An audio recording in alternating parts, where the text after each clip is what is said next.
அனைவருக்கும் வணக்கம். Welcome to Abi's recipe. இன்றைக்கி இந்த வீடியோவில் ரொம்பவே ஹெல்த்தியான செலவு ரசம் தான் பார்க்க போகிறோம்.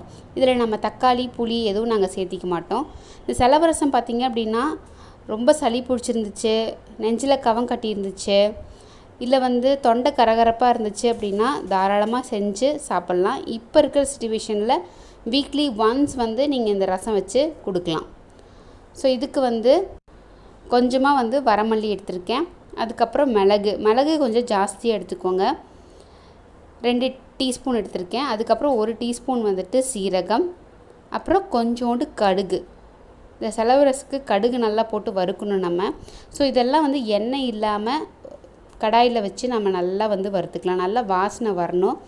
அதுக்கப்புறம் இதை ஒரு மிக்சர் ஜாரில் ட்ரான்ஸ்ஃபர் பண்ணிடலாம். இது நல்லா வறுத்துட்டு தான் போடணும். எண்ணெய் இதில் சேர்க்கணுன்ட்டு இல்லை.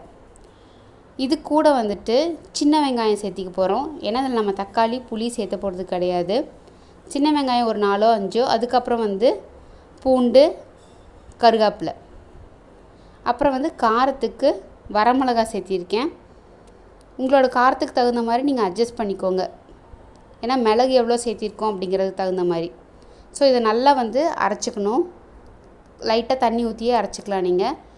அதுக்கப்புறம் கொஞ்சமாக எண்ணெய் ஊற்றி கடுகு கொஞ்சம் போட்டு, கடுகு நல்லா வெடித்ததுக்கப்புறம் சீரகம் சேருங்க. சீரகம் நல்லா சேர்த்ததுக்கப்புறம் நம்ம அரைச்சி வச்சுருக்கிற அந்த செலவை இதில் ஆட் பண்ணிக்கலாம். இது உண்மையிலே ரொம்ப ரொம்ப நல்லதுங்க.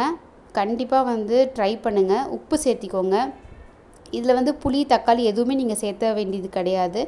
இது குழம்பு மாதிரியே நீங்கள் ஊற்றி சாப்பிட்லாம். இல்லை சூப் மாதிரி இன்னும் கொஞ்சம் தண்ணி ஊற்றி நல்லா கொதிக்க வச்சு சூப் மாதிரி குடிக்கலாம். இல்லை ரசம் மாதிரி நீங்கள் ஊற்றி சாப்பிட்லாம். திக்னஸ் அதுக்கு தகுந்த மாதிரி நீங்கள் சரி பண்ணிக்கோங்க. பெருங்காயத்தூள் சேர்த்திக்கோங்க. நான் மஞ்சத்தூள் போட மறந்துட்டேன். மஞ்சத்தூள் நீங்கள் முன்னாடியே சேர்த்திடுங்க. இப்போ இதை நல்லா கொதிக்க விட்டுறணும். நம்ம ரசம் மாதிரி கொதிக்க விடாமல் இருக்க வைக்க வேண்டாம். நல்லா கொதிச்சிருச்சு அப்படின்னா நம்மளுக்கு ஹெல்த்தியான ரசம் ரெடி ஆகிடுச்சு. செஞ்சு பார்த்துட்டு உங்கள் கமெண்ட் சொல்லுங்கள். பிடிச்சிருந்துச்சுன்னா ஒரு லைக் கொடுங்க. மறக்காமல் நம்ம சேனலுக்கு சப்ஸ்கிரைப் பண்ணுங்கள். Stay healthy, be happy. Thank you.